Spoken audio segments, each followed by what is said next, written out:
mainstream popular name, but he's like underground king. All of the world, South America and Europe. They like, you know what I mean? And they understand a lot about him, but like anything that's that big around something, I think they don't fully understand the person as a person. They understand him as the combination of stories they heard about them, or the photos, or listening to the music, and you can understand a certain amount about somebody by that, but I don't think when you're that much of an artist, I don't think anyone really understands you, and there's a lot of different contrary aspects to your um, character, or how different people see you, or how you treat different people on different days or minute to minute. Oh, when you paint this guy's face, what are you trying to capture? It's more like what I think. I won't say that. When I'm painting Dee Dee, it's like I'm giving. It's like doing something for all the misfits, doing something for all the for him, of course, but all the people that are represented or find themselves represented by his art, by his music. You know what I mean? The misfits, these outcasts, people that are on the street. All kinds of.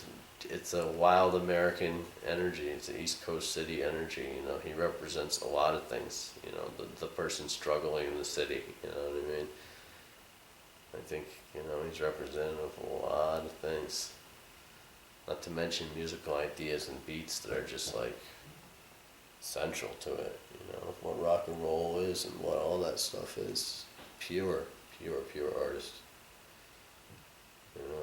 Not somebody who puts a lot of intellectual ideas from anyone else into what he does. It's all from him. You know what I mean? He's not second guessing himself as an artist. He's going with his gut, and this not just the Ramon stuff. If you've heard tapes of his and songs that aren't Ramon songs that he's done, there's all kinds of directions and all kinds of ideas in there. Crazy different stuff. So much music. And it's like, that's really the legacy of the artist. They're going to do whatever they're going to want to do. And a certain amount of what they do is going to fit to work in as Ramon songs, you know what I mean? Or songs that are published or used by other people. And there's other things that are just, you're doing them because you're an artist. And it takes a while. You have to, be able to disseminate these recordings, or these different things he did, so people can really see all of it. But it's all in there. You know what I mean? He's I'd say one of the most perfect American artists there is, and that he's not trying to be anything other than what he is. He's just an artist.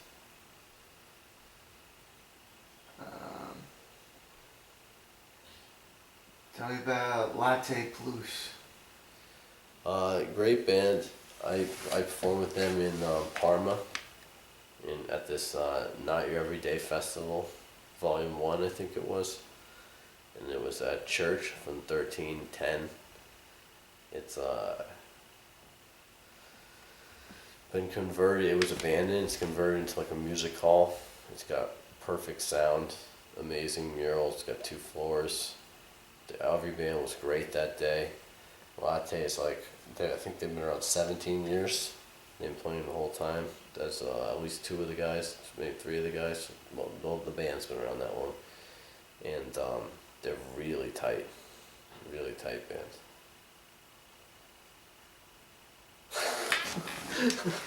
I don't know, it's hard to describe it. It was like, they played like 40 minutes. Every song was perfect. They're like hits. They sang in English. A lot of these bands you're playing with over there, they're pop punk bands, right? Like that's what they're described. What's the difference with European pop punk and American pop punk? Why they play much of the tones and everything are way tougher. It's just like the Ramones. See, they're singing it whatever, but the bass sounds boom. You know what I mean? The guitar sounds ripping. It doesn't sound like this pop punk or like what we call like a textbook pop punk sound in America. I mean, in that way, it's closer to what the Adolescents are like. They sound heavy. It's a heavy sounding band.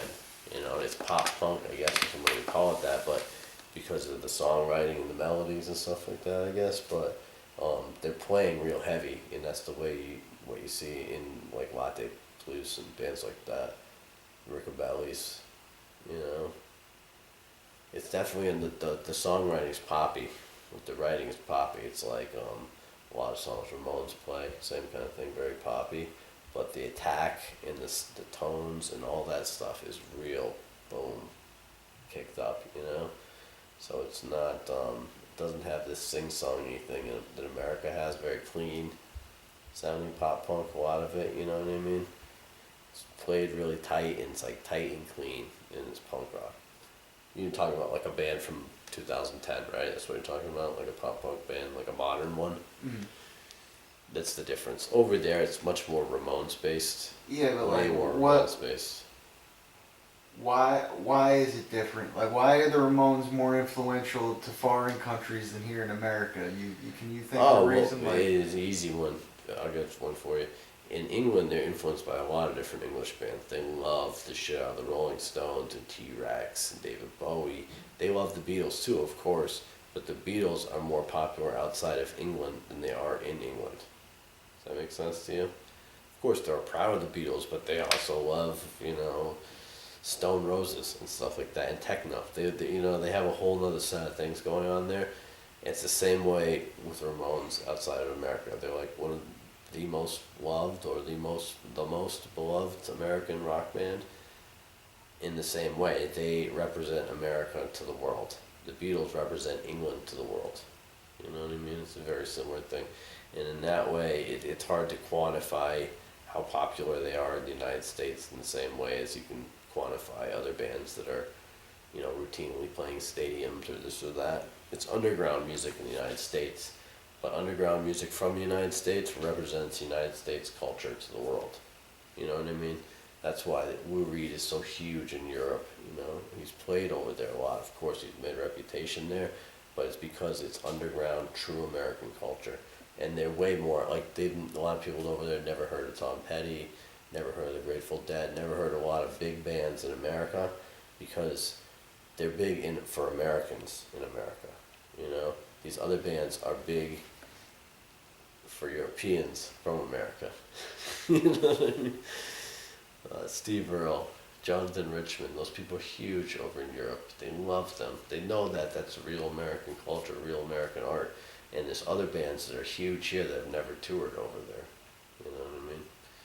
So it's not good or bad, you know, it's just that certain approaches to art are maybe less understood by your fellow American, more understood by an international audience that's thinking about Americans. They're like, oh, that's not McDonald's culture. You feel like the crap. Europeans have a greater appreciation of American rock and roll than people in America? Absolutely. People love rock and roll, but I think in America,